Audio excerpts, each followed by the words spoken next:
Richard Feynman once gave his sister, as a surprise birthday gift, a text on astronomy. She was quite a bit younger than him, about 9 years younger, and she couldn't read it. So she said, "Why did you give me something I can't use?" And he said, "Just read as far as you can. And when you can't understand anymore, stop and go back to the beginning and begin reading again. And that eventually you will teach yourself to read the book." And she did, and she got her PhD in physics from Syracuse University and did her work on the aurora borealis. And she remembered this gift of this textbook on astronomy. She also remembered when she was 4 that Feynman broke one of the house rules.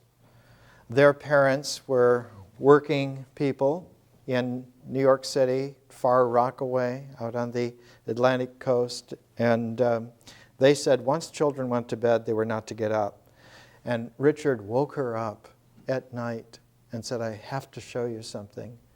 And she got dressed, and they went out together in the night, went over to a golf course, and there was the aurora borealis showing in New York City for one of the rare times. And so she made a deal with him that he could study everything else in the world, but she only could study the aurora borealis. And he recounts how one time in Alaska, the electromagnetic properties of the aurora borealis intrigued him, and someone said, "Why don't you study this aspect?" He said, "I have to ask my sister for permission." And the Japanese scientist thought that this was really strange. And when he ran across Feynman's sister, he said, "Why doesn't your brother study the aurora?" And she said, "He doesn't have my permission." So it's quite interesting the way science works. We're pairing Feynman and Mary Leakey together. And it's interesting how when you take a magical, conscious, dimensional read on the world, that there are very often shared resonances, and that if you could follow these shared resonances, you would find that they make arcs of connectedness, arcs of connectiveness that later on could be like the skeletal structure for meaningfulness. And eventually, if you were able to carry it further, you would find that these circles of meaning always cluster around an actuality, and that there are in fact many levels of these circles of meaning around any actuality, and they are the resonances around what we would normally talk about as real things, real existential things, things that obtain, things like what are made out of atoms and molecules and cells. One of the peculiarities is that these resonances do not occur chaotically, that they always occur at discrete levels, and in between the discrete levels where they occur, there are equally discrete levels where they do not occur. And the fact that their occurrence and non-occurrence are both discrete was first noticed in a very profound way around 1900 by a German physicist, philosopher named Max Planck, for whom the Max Planck Institute is named, one of the leading areas in the world where nuclear physics is still studied, and many other things. Planck was famous in 1900 for identifying that the deepest registry of discrete actuality has some kind of a quanta, a measurable qualitative stuff, and that in between the various measurable quanta are discontinuities of measurability of quanta. And so, again, our old pair of 0 and 1 occur. That there is such a thing as oneness, as discrete existentiality. And there also, to the same degree, in an equilibrium, are non-occurring unities, which are not unities but are zeros. And that the 0 and 1 always occur together as sets. And that in the 20th century it was discovered that those sets, both what is sayable, what is measurable, what is quantifiable, and what is not, occur in resonances that are arrayed in a particular understandability called a harmonic. Now, we have spent all of the 20th century trying to develop harmonic analysis of quanta and have rarely gone into the very mysterious harmonization of zeros. And yet, that's still possible and is still there. One of the clues in the late 1920s in nuclear physics at the time was in trying to understand how electrons, which surround, it was known by that time, they surround, like planets or moons and orbits, the nucleus of an atom. And at that time it was thought that the nucleus of the atom was inviolable, that it was really the hard core, and that the electrons around it somehow were in orbits, and that these orbits would describe shells, and that this was the way things were. And it was discovered that with a certain energy thrust into that atom or into certain atoms, you could knock one of the electrons out of its atomic configuration. And that surprisingly, what was left was a hole. That when electrons, which belong there in the structure, the atomic structure of a particular discrete element, if one of those electrons is knocked out, the hole continues to occur in that atom. And that atom now is not that element, but a variant of that element called an ion. And that this process of ionizing matter, materia, quanta, involves not only that now you have an ion, but that each ion has one or more holes in it. And so the development of hole theory had to go along with the development of looking at the quanta and the quantification of quanta, the resonances of those quantifications of quanta, and the harmonic of the entire array, which now included holes. About the time that it was realized that those holes, which are not anything, yet continue to occur within the structure, led to a profound discovery by a man with the most prosaic name, Carl D. Anderson. Carl D. Anderson. I don't know if there are any statues at Caltech to Carl D. Anderson or at MIT, but there should be. Carl D. Anderson wrote a paper for his work from 1932, and the paper was published in the Physical Review in 1933, and it was called The Positive Electron.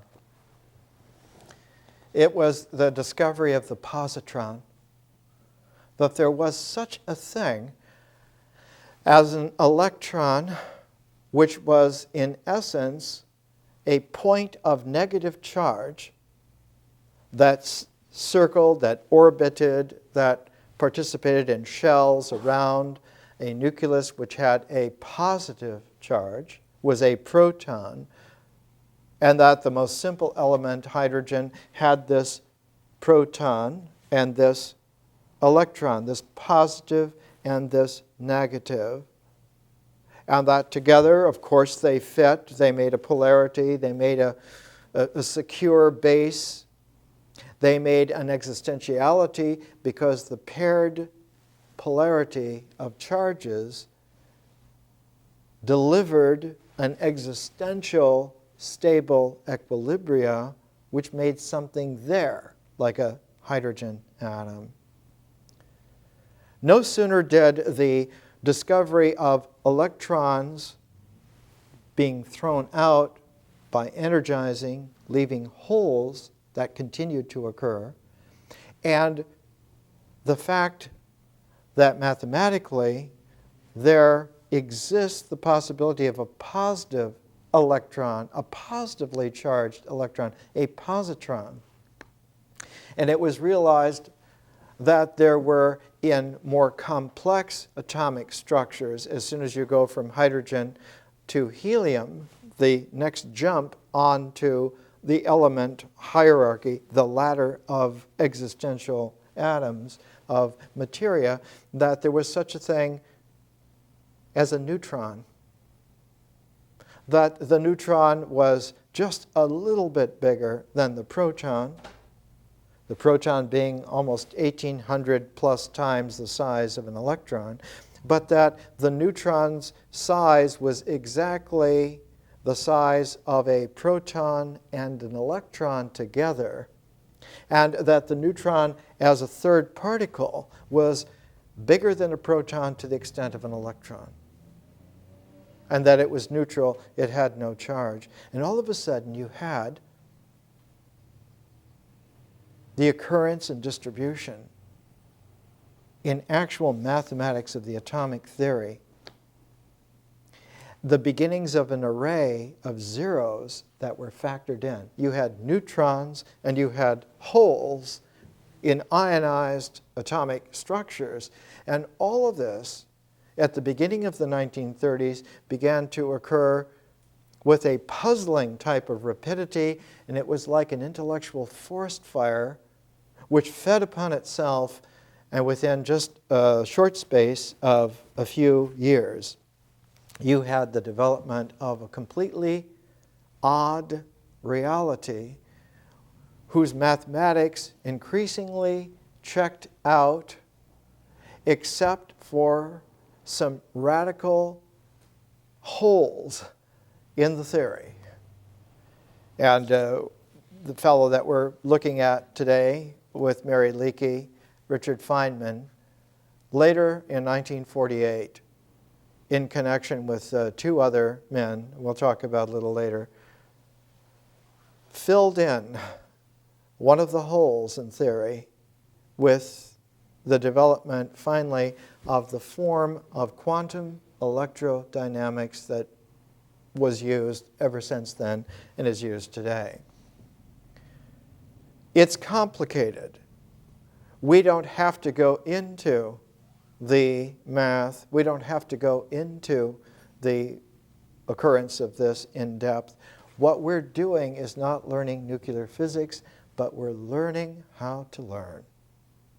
And we're using a 21st century expanded application of what was developed in nuclear physics in the 20s and 30s, but we're using it for education. And we're using it in an expanded way, so it means that it isn't just a replication in education of nuclear physics. We're not doing the nuclear physics of education. We're doing something even deeper from that. And all the time that we're doing it, because it does not exist, because this kind of education has never existed in the way in which we're doing it, we are having to generate it initially out of nothing. And so we're doing something that is akin to the way in which the old Paleolithic artists made art emerge, not initially out in the broad daylight, but secretly hid in rare, unusual places like special caves. And it's in these kinds of special, quiet, away from the world venues that the beginnings of the Paleolithic cave art of interstellar education of the species is taking place. And it requires a quieting down. It requires an assiduous attentiveness, like the care of a baby, like the feeding of a child, like the personal grooming of oneself.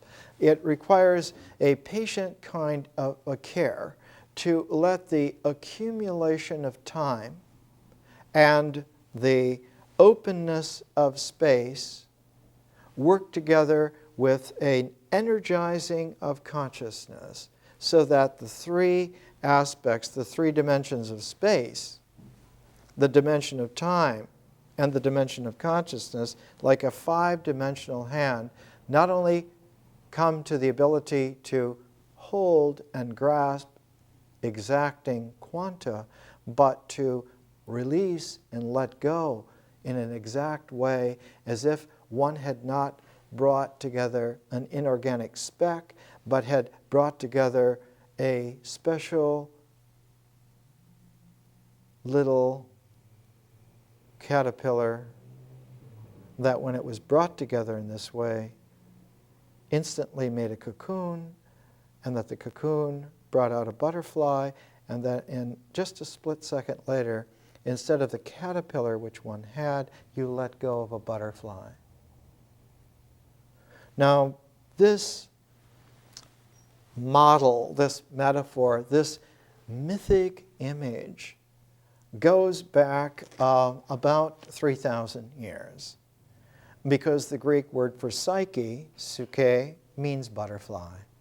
It means that our spirit, the spirit of anything, our spirit, the spirit of particular stones, the spirit of a place, anything that has a spirit, that spirit is a psyche being which has wings and can be let to go free. In the 1,300 years between the original early Greek realization of this and 1,300 years later the development of the most sophisticated high Dharma expression of this in Plotinus, the process became so remarkable for its transformative quality that it was finally in Plotinus not necessarily talked about in a natural way, but became integrated to become the archetype of the most remarkable transformed thing in the cosmos, and that was the soul, the anima, the soul of a person, the soul of anything, the soul of a place. And in Plotinus, one can read very clearly his excellent use of both an open differential conscious language, very appropriate for the time, the most sophisticated in the world at the time, and its ability to not only let the butterfly go, but at the same time, one could look at it from the standpoint of being able to grasp, not grasp like possessing, but grasp in like being able to hold for a split second the caterpillar so that the cocoon would instantly form and the butterfly instantly emerge, so that the split moment later when you opened your exacting grasp, the soul of something would be free. The spirit would rejoin its open-aired context where it was free, so that instead of possessing something to have it in some greedy way, one became precisely exacting so as to be a fulcrum for the transformation to the psyche of anything and to set it free. So that the whole process of coming exactly to an integral was not to hold it, but to entertain the fulcrum of its transform. And in Plotinus's time was the first time that anywhere on the planet the mind of some men and women understood how to express transformation from a geometricity of existentiality to a trigonometric function of sphericality, which is the basis of early harmonic analysis. So that in the time of Plotinus, there was someone called Ptolemy, who was a mathematician, who wrote this beautiful understanding of the cosmos as being a harmony of the spheres. And it was a trigonometric vision of the universe of reality that held for 1,000 years, unchallenged. To go along with Ptolemy's, the book is misnamed because of the medieval translation of the Arabic name for it. It's called the Almagest. It means the shape of the larger universe as a cosmos. Spheres within spheres within spheres around some kind of a nucleus. And the nucleus there in Ptolemy's world was the earth, the unmoving earth.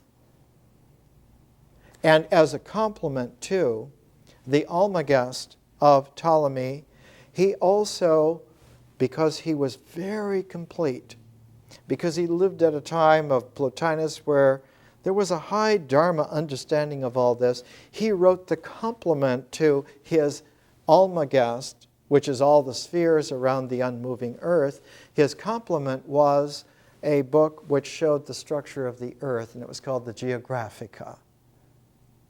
And his Geographica was revolutionary, because just a few hundred years before him was the first time that anyone ever did a realistic geography of the earth.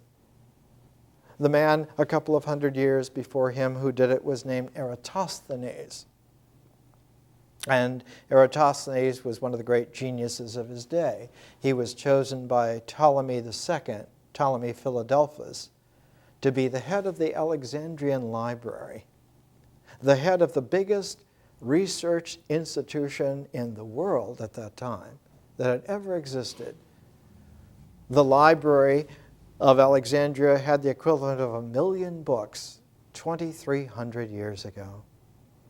And not only books, but it was a collection of men and women who studied those books and specialized and wrote studies on and commentaries on things that became more and more specialized, and so it became a research institution as well as an archive. And so the Library of Alexandria wanted to know, like a modern university, everything about everything, and to bring it together in one place with the books and the community of people who could read and write those books, and they're talking with each other, and to make all of this together as a unity of reality at the time. And Eratosthenes was chosen by Philadelphus II, Ptolemy II, called Philadelphus. Philadelphus means friend, brother, brotherly friend. The city of Philadelphia is named for Philadelphus in the United States because of deep connections. Eratosthenes was the first to gather triangulations of information like the length of shadows during the entirety of a day from points as disparate as Ireland and India, and put together an approximation of the size of the Earth for the very first time, and it's within about 2% of the actual size of the Earth. And they realized in Eratosthenes' day, in Philadelphus's Alexandria, that the known world covered only about 1/60th of the entirety of the mathematically projected world. What in the world was the rest of the world? What was the other 59/60th of the world then? We thought this was the world.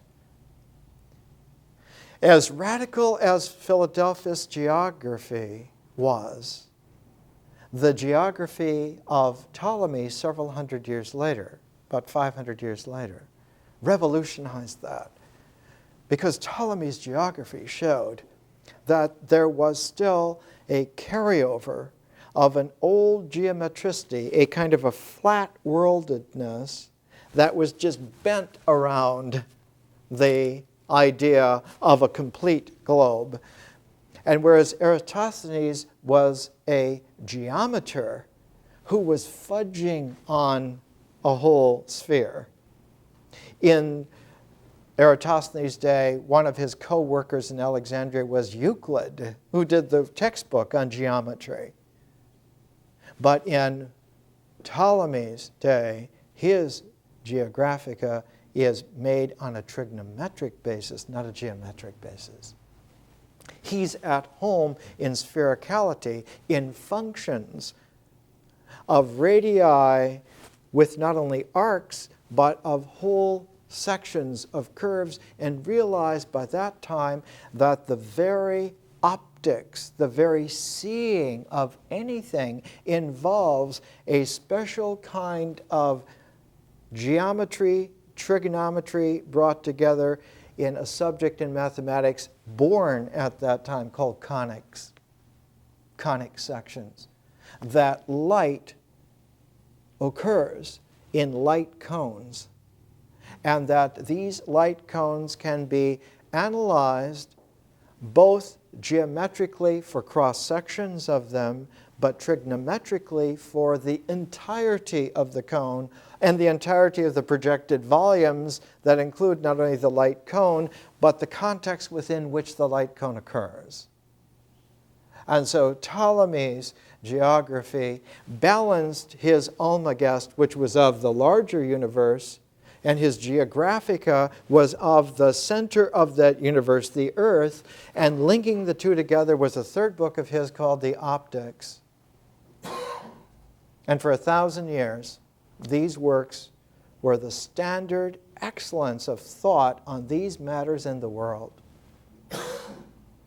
And the first person to challenge effectively this entire outlook, to bring it into such a question, was Copernicus.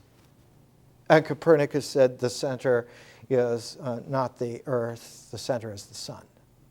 That the Earth also moves. But deeper than Copernicus, one somebody that you hardly ever hear about. He had the tenacity of a Dane because he was Danish.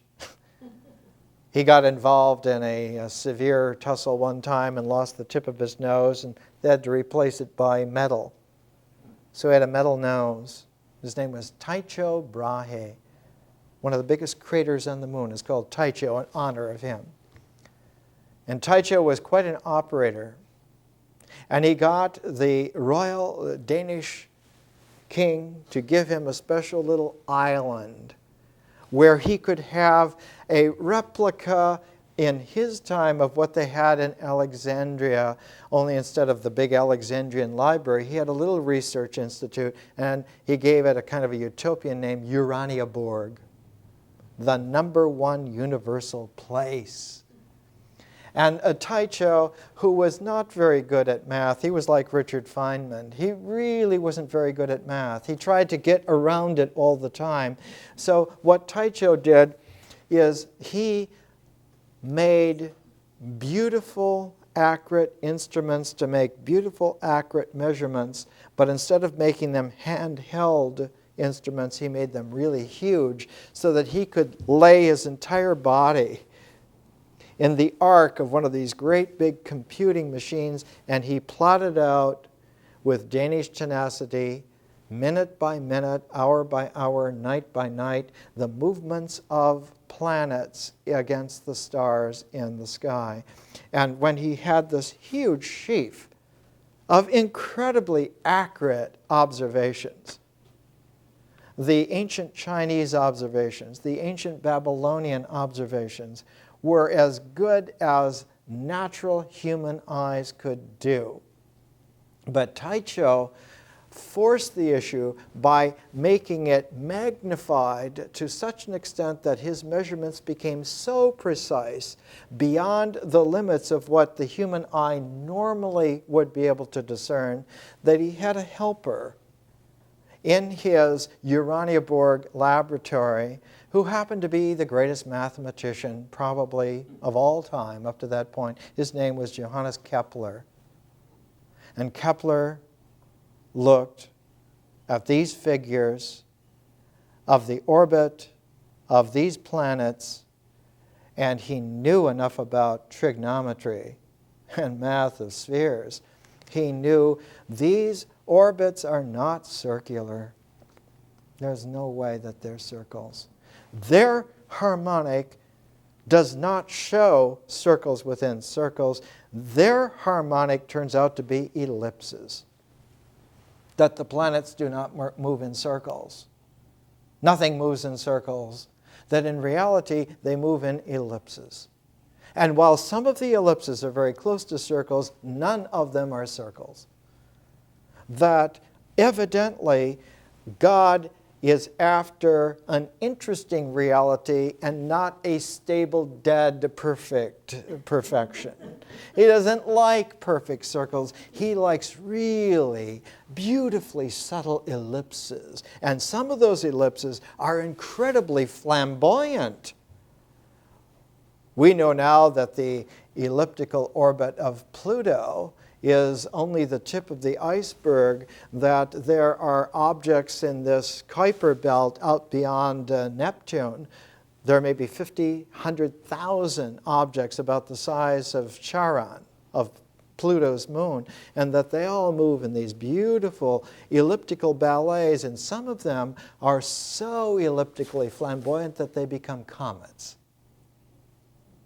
And some of them take, like Halley's comet, 77 years to make just one elliptical orbit that comes in really close to the sun, thumbs its nose at it, and goes way out past Pluto.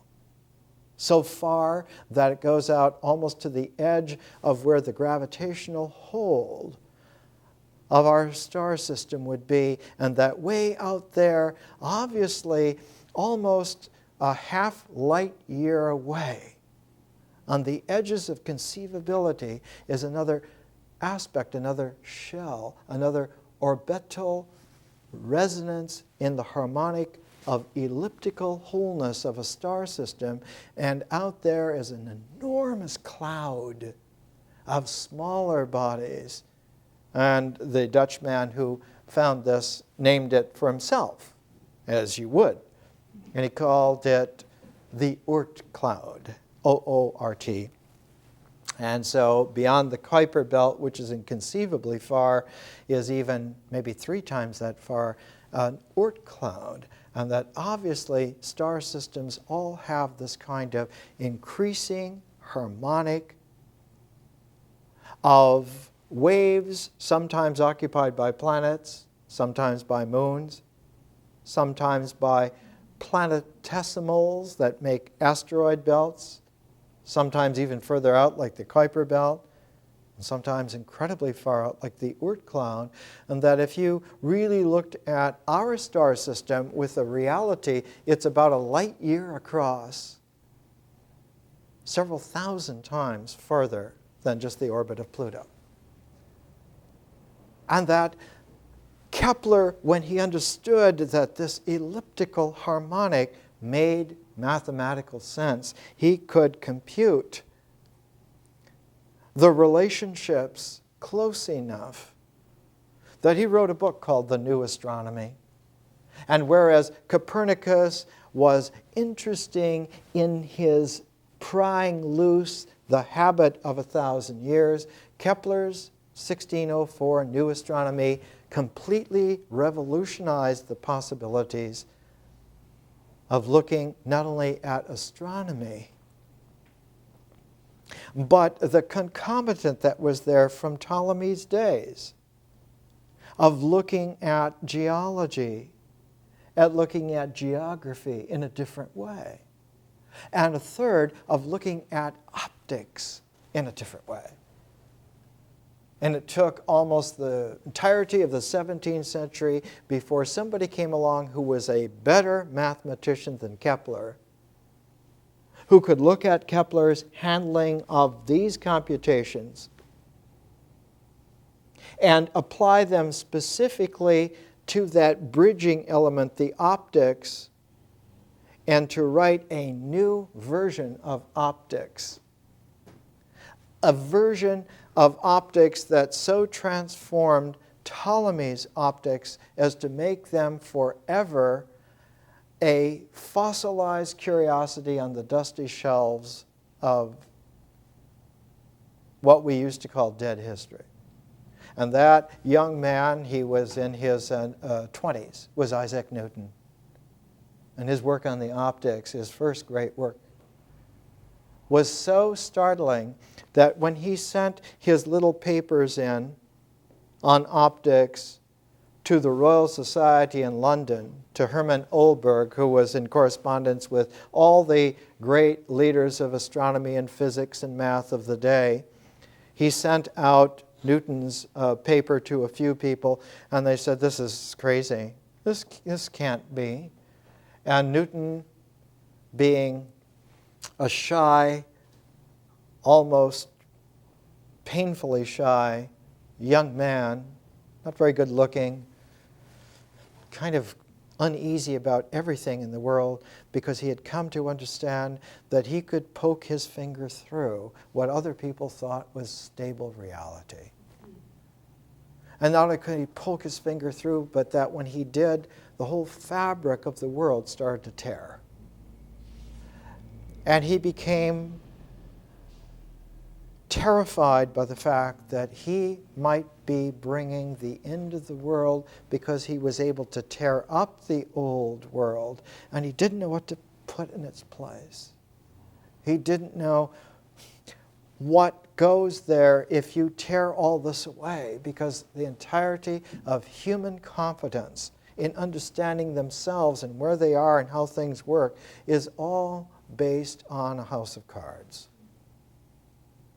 And that the game played with those cards is actually irrelevant to reality. It was a terrible realization for him. What was untouched at the time, the only person in the world who thought about these kinds of dimensions of problems on level of Newton, was Benjamin Franklin. And Benjamin Franklin, in his correspondence with just a few people, he didn't want it to be let out, but he suspected that the Earth, that the geological evidence of layering meant that the Earth was enormously old, that there in no way could be a creation of the Earth in 4004 BC, according to the book of Genesis. And it took, again, almost a long lifetime for a man named Lyle to come along And in the early 1830s, about 100 years before the period that we're looking at, the 1930s, in the early 1830s, Charles Lyell published a 2-volume set called The Principles of Geology, which showed that the Earth is not only millions of years old, it is even more than hundreds of millions of years old. It must be billions of years old. And one of the odd things that came out of this was that the time scale of man in the early 1830s expanded suddenly from thousands of years to billions of years on a geologic basis. We're going to continue this after a break, and we'll come right back. So the Principles of Geology by Sir Charles Lyell. I'll bring a 2-volume set of it next week so that you can see what it looks like. In the century between 1831 and 1931, science developed in the most peculiar way that was unpredictable. Instead of fortifying the world, it dissolved the world. In the 100 years between 1831 and 1931, we faced an unprecedented situation where we became more and more exacting about how tenuous our thoughts about reality were, how tenuous existentiality was. And in the early 1930s, it was suddenly discovered, mathematically first, and then experimentally brought out, that not only is the atom able to be penetrated and has moving parts, but that the nucleus of the atom can be penetrated and it has subatomic parts to itself. With QED, quantum electrodynamics, you get the theory of how light interacts with matter, how photons interact with the electrons. And quantum electrodynamics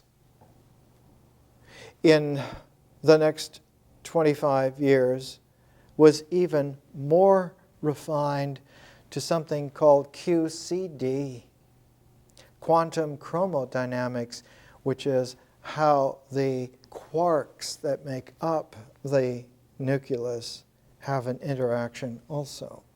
And we today are on the verge of being able to see that this kind of peeling of the onion continues in such a peculiar way that when it was first noticed in the early 1930s, begun to be intuited in the late 1920s, but seen in the 1930s, one of the difficulties was that when you get down to exactness, there is a transform threshold at which the complexities become infinite. All of a sudden, all of the figures which were leading to more and more precision, beautifully, change and lead to infinities. As if the delicate grasping, focusing hold of man's, not just his mind, but his consciousness, the most exact that he becomes specifically of integrals, at the very same moment they turn into infinities, which must be freed because there's no way to hold them.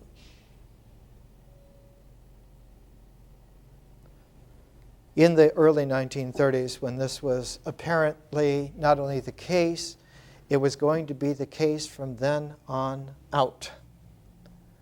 And the problem was, how can you be confident in your measurements and your quantification, which is necessary to work with matter, to work with light, to work with all of this universe? how can you work with the quantification of this universe when you know that at a certain threshold of exactness, you have to deal with infinities all the time? And we talked last week about how the process of fudging on this is called renormalization.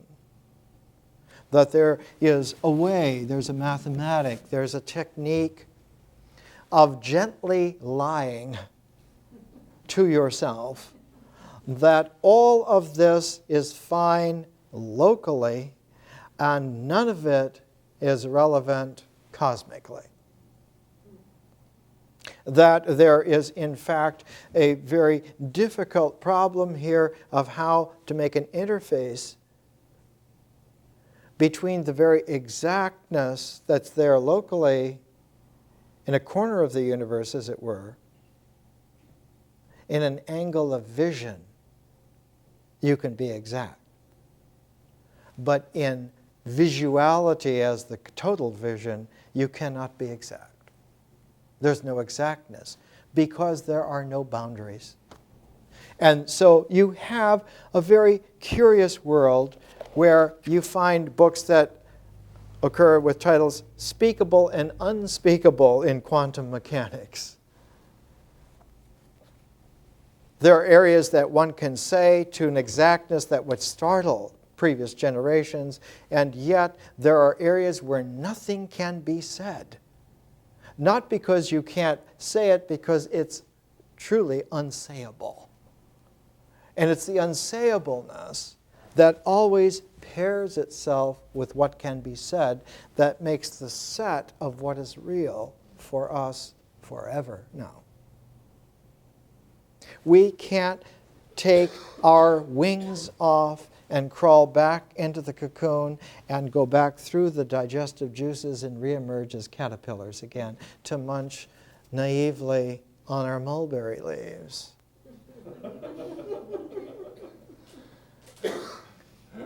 We've made it through and we're now part of the silk clothing of the future. And it's a wondrous world.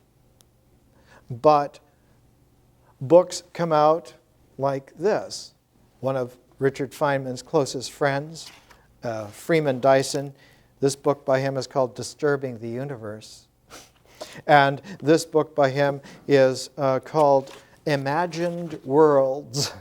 And this book by him is The Origin of Life, which was a special lecture given at Trinity College, Cambridge. And the Atlantic Monthly, November 1977, had his article on colonizing the solar system. And this is the kind of activity of people surrounding these kinds of people, and yet looking at the nucleus, the electron, the photons of light, all tie in together with a concomitant arc of meaning that's in this harmonic that was explored initially by the Leakeys, by Lewis and Mary Leakey, initially, more than anyone else. So that here's a book by L.S.B. Leakey, Unveiling Man's Origins, 10 Decades of Thought About Human Evolution, published in 1969. And the co-author with L.S.B. Leakey is Van Morris Goodall. And Van was Jane Goodall's mom. Unveiling Man's Origins. That when we're looking now at reality, we have to look at the entire harmonic in order to be realistic, in order to be practical. And that this harmonic includes both all the ones and all the zeros together in sets, in resonant sets, in waves, and that somehow when one looks to see the resonant waves of a completion, one is looking at an energy form. energy is a frequency of waves that includes the intervals of their periodicity where nothing occurs except the intervalness, which lends to it the frequency, not based on time so much, but based on the resonant frequency. And so energy becomes a constituent of reality that is deeply related to the way in which at the peaks of the resonant wave you have particles that hold in time, and you have troughs that do not occur and hold outside of time. So that when one is looking to be practical, you can't look at something you can pound anymore. It hasn't been that way for more than 100 years. You can't even look at something you can grasp anymore. There was a French socialist philosopher in the 1840s named Proudhon, and his socialist motto was, "Property is theft." To think that you own something means you stole it. We live in a cosmos where theft is not possible because no one owns anything, not even ourselves. And there was a time in the 1920s where one of the deepest issues was the self-energy of the electron. Its self-energy had to be the basis for identification, for energetic particle congruence, and some of this we have to look at, and we'll look at it next week. What we're concerned with now, this week, relates to last week and next week, and that is that each of these lectures, each of these presentations is not a dot on a line. They don't link together as this lecture, this lecture, this lecture, linked by a timeline, and therefore you're linking dots together, and that's what the lecture series is. It isn't that at all. It isn't that on at least 4 or 5 orders of difference. Monumental orders of difference. So that the presentation happening now is a morphed resonance in a frequency of energy which is occurring in space, has a time quality but not a time index. Because when consciousness comes into play in space-time, it becomes the index and not time. That as long as you're dealing with time as the index to space, then you can talk about space-time. You can even put space-time together into a matrix. And indeed, that is a part of the situation that Paul Dirac worked with in his famous equations that led to the development of quantum electrodynamics in 1927. That you can talk about this, and we'll talk about it next week, of how there are 4 dimensions that can be brought together within a matrix, within a bracket of consideration, and that can be treated as a set. And that dealing with sets now, matrices of time, space, 4 coordinates together, allows for one to take a completely different order of appreciation for what you're doing in terms of the real.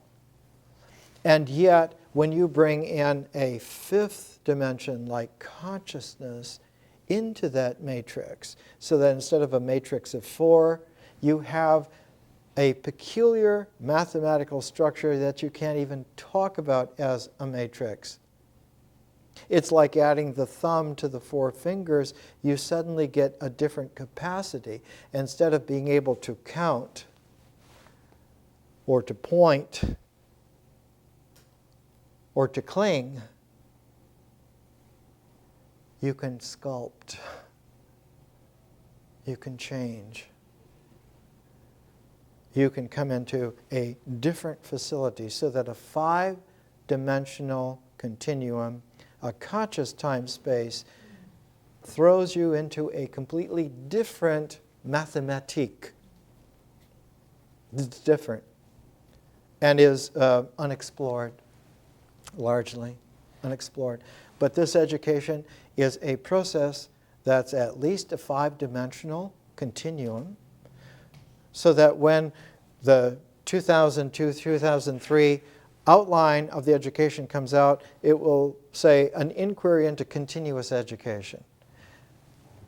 When it's not so simple as, oh, well, it's lifelong learning. Yeah, it is that. But on the deepest level, it's a different dimensional take on what learning, when it occurs five-dimensionally, not only is, but isn't at the same time. So that the 0 and the 1 are always there together. And one of the sweet things about that is that logically, zeros can operate as if they were infinities. And you can do a kind of a math which doesn't involve renormalization, because you're not hampered by boundlessnesses of infinities in the way in which you calculate, because your calculation is not one-sided, always looking for the integral order. The differential array of possibilities is also of interest and operable, but not in terms of the time index, which makes the array of possibilities then fall under the aegis of statistical chance.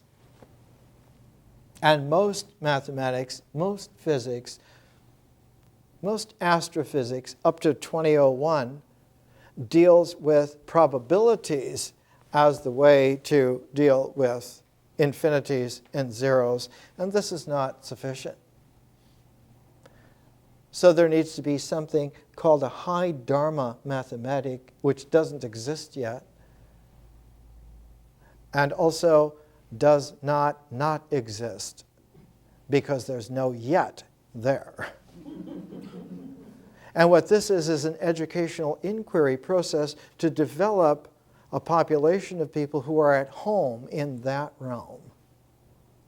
Because just like that generation of people who were raised in that realm where Lyell's Principles of Geology was published in England and read, it was only about 30 years later that you find Darwin's Origin of Species, the theory of evolution, because he was set into a context, into Lyell's context, where the time scale of billions of years allowed for there to be hundreds of millions of years for life forms to change and modify. Without that kind of time scale, you would not have had the development of the ability to think of evolution as a theory in the first place. So this education is going to prepare, pioneer, have emerge a kind of a boundless ground where by 2030 there will be men and women coming into maturity where they will be able to entertain a different kind of a mathematic that's not bothered by infinities whatsoever and won't have to fudge, won't have to tell little white pleasant lies, and settle for the best chances you can take, for the best statistical probabilities. That if we're 99% certain, that's got to be good enough. they will be able to be very comfortable with conditions that have zero probability and happen anyway. So that this is a completely different scale of learning. It's not a modification of anything that's out there by any stretch of any imagination. This is something that is beyond imagination. Now the title today, the lecture, is Paleolithic Hominid Cosmic. Paleolithic because when we bring L.S.B. Leakey in, Unveiling Man's Origins, bring in Mary Leakey. Mary Leakey's Disclosing the Past in page 90 of Disclosing the Past. Mary, who had a front row seat, she was in fact on the stage, was a major protagonist in how all this came out, that evolutionary theory which had been applied to animals and had been seen that it applied to rock strata. It was up to someone like Louis Leakey and Mary Leakey to understand that those rock strata that go back hundreds of millions of years also go back in smaller condensations of them millions of years, and that if you could take a rock strata of, say, 5, 6, 7 millions of years, you would be able to trace the fossil evidence of the evolution of a life form, including man. And so they began to look real early in the late 1930s for something that no one thought exists because no one believed it could exist. That there would be fossil evidence of man millions of years old. And they chose a spot very close to where Lewis grew up, in Kenya, Olduvai Gorge, where the geologic strata were exposed in such a way that you could go back millions of years along the facades of the cliffs, and you could calibrate the time, geologic time, by the strata so that whenever you found something, you could tell approximately how old it was. And they were looking for evidence that ancestors to us, as he called it, Adam's ancestors, that there were hominid creatures related to us that lived millions of years before Adam was supposed to have been born. And they looked together patiently for more than 25 years without finding a thing. They went on the pure fuel of shared presence vision all that time, and they were written off all that time by all those experts who knew their university stuff and drew big salaries on it and had world fame on it. And Richard and Mary had a particular vision which is recognizable in retrospect as that old high Dharma Paleolithic artist confidence that it will be there because our looking for it will meet it. We're not just going to find it there, but it will call out to us in our looking, and it will be, in Shakespeare, he used the phrase all the time of well met. Something is well met when you find it at the moment that it called to you. Somebody once said, a really good tie calls out to you, buy me. I'm for you.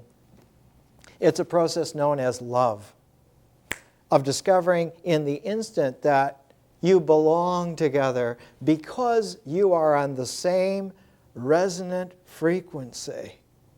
You occur in the same energy peak and trough because a frequency is not only the peak, but the trough as well. That all the ones and zeros that form that resonance belong together, and that these are how we belong energetically together. And Marion Lewis Leakey looked for those first bits of fossil man, millions of years old, that were on their resonance. And their task was to maintain unbroken the continuousness of that resonance until it happened. That if they were scattered, they would never find it. So that it was a visionary yoga, which they held together between only the two of them and the boys that they birthed and raised and the dogs that they kenneled and loved, and the native Kenyans who helped them to do the camp stuff. And this entourage was held together by a shared frequency, peak and trough, for about 25 years. And then it did show.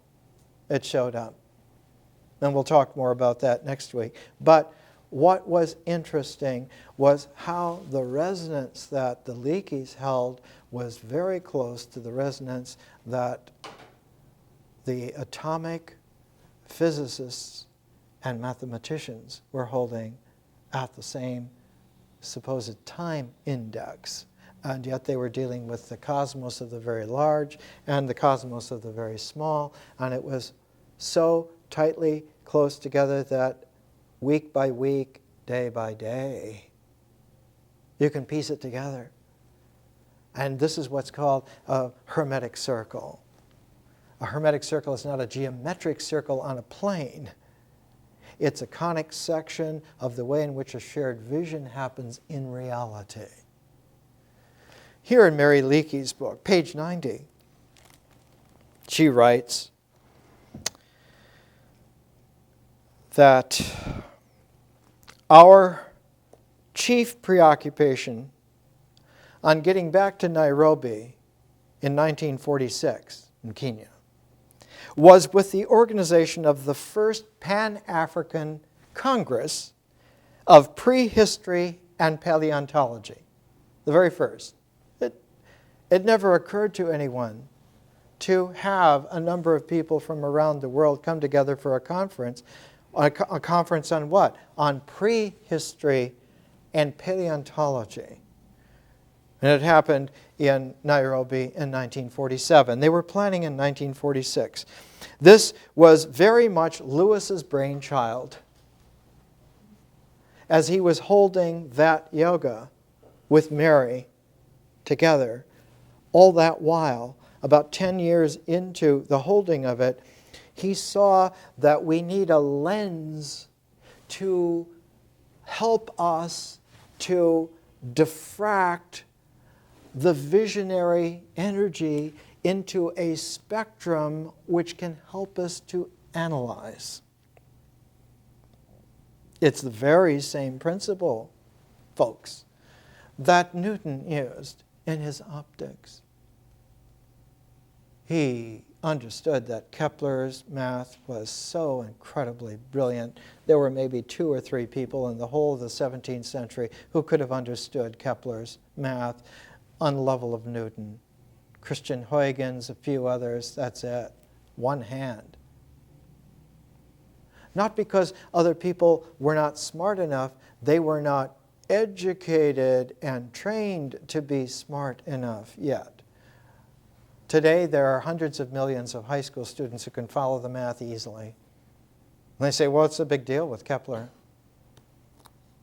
But in the 17th century, it was a very big deal. And what Newton saw was that Kepler's math transforming the optics of 1,000-year-old Ptolemy didn't have an aspect of experimental investigation, experimental science, to give it a base.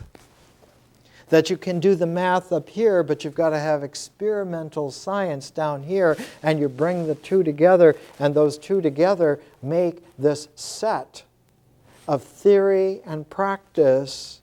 And when you have the set together of theory and practice, then you have something which not only can be used as a theory to look and to look for and to look at structure, but you can also use that as a fulcrum to apply it.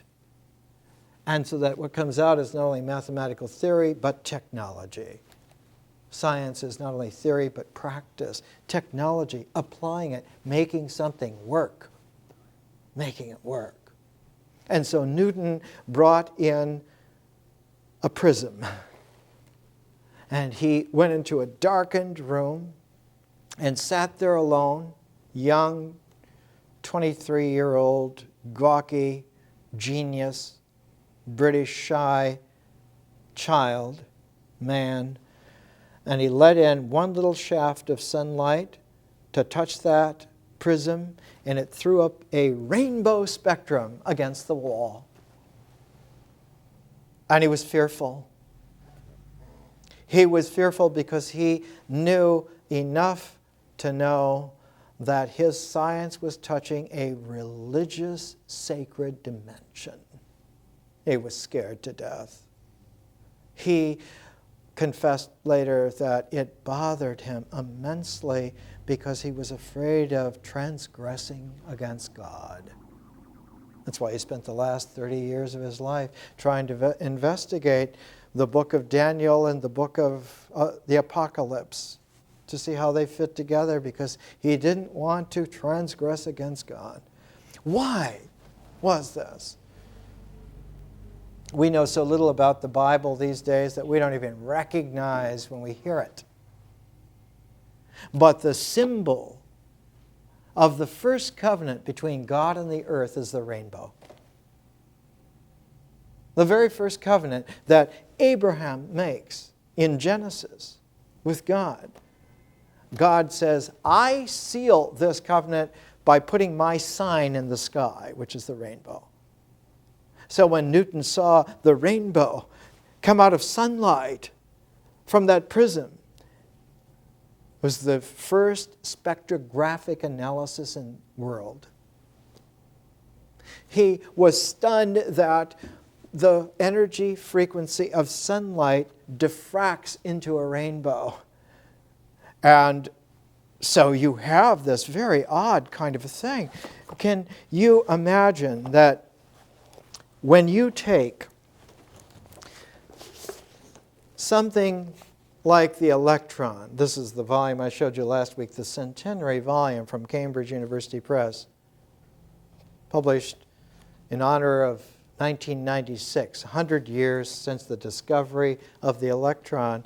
But here's a volume published in 1973 and published in Holland, Electron Emission Spectroscopy, Proceedings of the NATO Summer Institute, 1972. Electron emission spectroscopy. When it talks here, the starting point for our discussion will be the excitation of an atom to a highly excited ion containing a vacancy or a hole in a core level.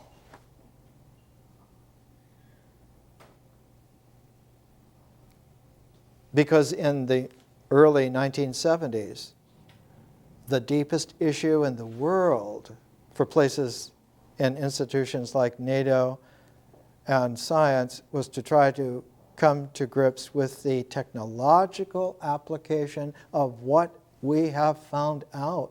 How then does this change how we work? And the fact that atoms have holes in them was very, very, very, very big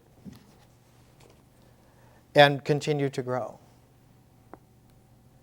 When Newton looked at that spectroscopy of the prism, of how a crystal lattice structure will diffract sunlight into its constituent rays, he saw that the rays of the rainbow each have their own frequency.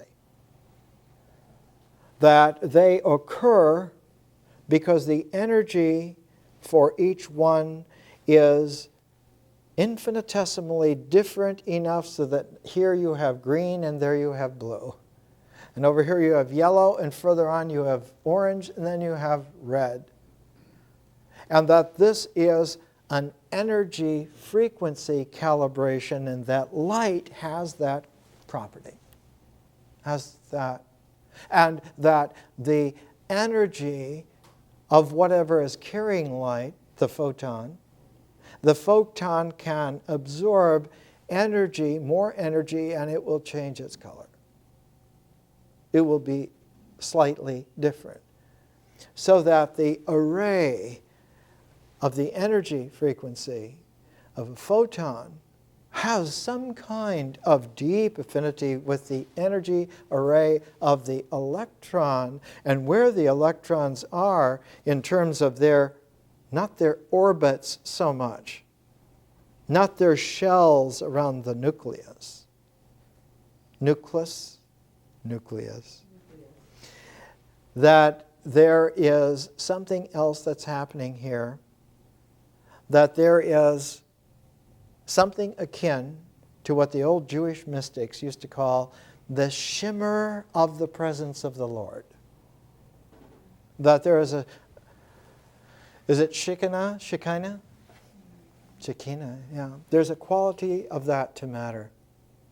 That it has a mystical shimmer in its presencing, and that it is not limited to boundedness so much as that bounded boundary has an ability for interchange. And that's how two different atoms come together. That's how a sodium atom and a chlorine atom come together and make a crystal of salt. Because their boundaries exchange energy positions into a stability together, so that every complex element in the cosmos has a shared presence structure. Feynman, in one of his books, took great pride in something that happened at a university he was teaching at Cornell University in upstate New York. And he had a friend who chose a size level 100,000 times smaller than the smallest grain that the human eye could see distinctly. And chose as that 100,000, he chose a grain of salt as that small form that you could see with the naked eye. And then on that grain of salt, they engraved with electron instruments little holes in the atomic structure, about 100 atoms across, that made the portrait of an eye on the grain of salt on the atomic level. And Feynman says, don't be so awed by this. We could have gone to a much deeper level even by then. But we chose 100,000 because we wanted to have 100,000 times smaller than what you could see, so that we could also have a pair to it 100,000 times larger than you could see. And that somebody set up mirrors over many acres on the surface of the earth, and then positioned those mirrors so that they would reflect sunlight, and then took a satellite photo from 600 miles up, and the mirrors blanked out just the pixels that those acres represented in the photograph at 100,000 times the size, and it showed the same eye drawn on the landscape of the earth. And he said, the wonder is not that we can do this technologically, but that we understand what we're doing, and we're playing not with reality, but we're playing with our ability to understand and inquire. We're not after having control, We're after having the freedom of inquiry to enjoy the spectacular gift of beauty that reality is for us. And this is what it's all about.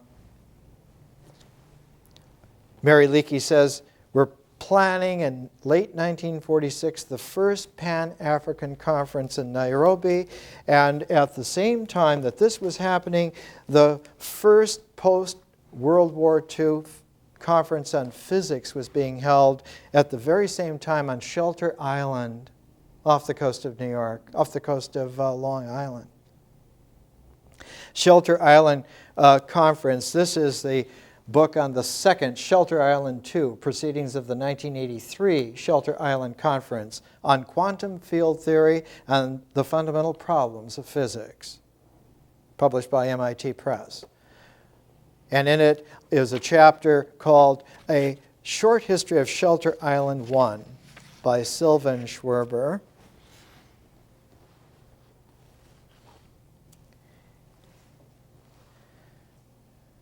For a number of years before he became president of the New York Academy of Sciences, this man that he's going to be talking about, Duncan McInnes, began to ask people if they thought this was a good idea to get people together. In the fall of 1945, soon after World War II, Duncan McInnes, a member of the Rockefeller Institute, past president of the New York Academy of Sciences, went to see Frank Jewett, the head of the National Academy of Sciences, about an idea he had for specialized science conferences. He felt that scientific and technical societies had grown so large, had become so narrowly specialized, that no critical discussions were taking place at their meetings. This is on the surface, and this is what you give out in press reports. The real issue was the atom bomb. The real issue was that we had tapped an energy level technologically that could destroy everything. And the only person who physically saw the first atom bomb was Richard Feynman. He was lower on the pecking order, so he wasn't in the advanced group 6 miles from the Trinity test site. He was placed 20 miles back. And he never got the memo that you're supposed to have dark glasses. He knew from his physics background that the only thing that could hurt the eyes would be ultraviolet aspects of the explosion, and he knew that the windshield of a truck would shield him from the ultraviolet, so he went and sat in the cab of a truck, and he was the only person to watch the first atom bomb with the naked eye. And the flash was so brilliant in that split second that he said he flinched, and his eyes flicked down to the floor of the truck, and he saw the explosion in purple shadow against the darkness of the base of the truck, flicked his eyes up and saw the dark black cloud with yellow orange roiling in it rise off the floor of the desert into the mushroom shape. And he was the only one who physically saw it, the naked eye. And something deep in him not snapped, but came back into focus. Because just a few weeks before, he had lost his wife, Arlene, to a death by tuberculosis in an Albuquerque hospital. He had been gifted not only with being selected to be a part of the Manhattan Project, he was the youngest person around there, I believe. He was barely in his mid-20s. But he'd been given special permission by Robert Oppenheimer to visit every weekend his hospitalized young wife, Arlene, in Albuquerque. And Feynman said, no matter what anyone else says about Oppenheimer, he was always attentive to the personal details of those people that he was responsible for. And he chose Feynman for the same reason that others came to trust Feynman. Feynman always was there like on a Paleolithic level, to bring up objections regardless of how important you were if he felt that there was something that needed to be said. Later on, Niels Bohr said to his son Age, he said, next time we have a meeting about some high-level issue, let's call in that young guy first, and then we'll talk to the other important people, because we can trust that he will ask the poignant questions immediately. More next week.